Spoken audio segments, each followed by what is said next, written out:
look at Willa, she was gone. Only a whiff of her good smell stayed behind. For days I tried to call her back. Willa, Willa, on my pillow. But she was gone, and I cried. I guess Mrs. Skeens did what she did for my own good, but I couldn't stand her after that. Still, I always felt Willa was near me somewhere, just around a corner, or in the shadows at twilight, and someday, if and when I really needed her, she would come to me again. Chapter 1. I rolled over and opened my eyes, and a sudden thrill went through me. It was like the rush you get in the movies when the cavalry comes charging over the horizon, blowing their bugles to save the settlers. Something wonderful was going to happen today. I could feel it. It was real early on my first day of high school in the fall of 1956. I got up, careful not to wake my half-sister, Phyllis, and tiptoed out into the hall and into the bathroom. Nobody could have heard me, but as soon as I started running water, the whole house came alive. The next thing I knew, Vern, my stepfather, was pounding on the bathroom door, telling me to get a move on. Then Beau and Luther, my half-brothers, who were trying to act like their daddy, did the same thing. I hurried back to the bedroom where Phyllis turned over in our big double bed, mumbled something, and hit the floor.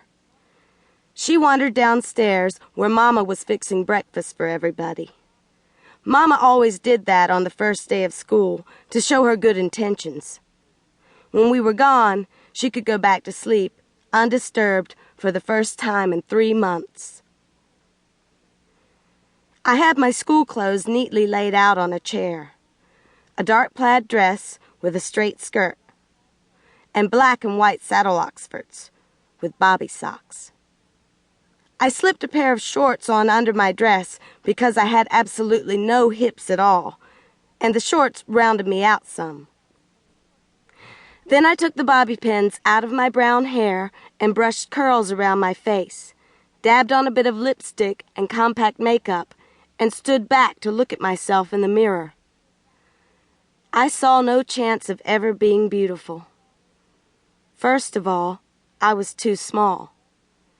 I weighed only 95 pounds after a long drink of water, and I was only 5 feet tall and thick soles. My complexion was kind of sallow, and my eyes pale blue like Mama's. I was plain, and that's all there was to it.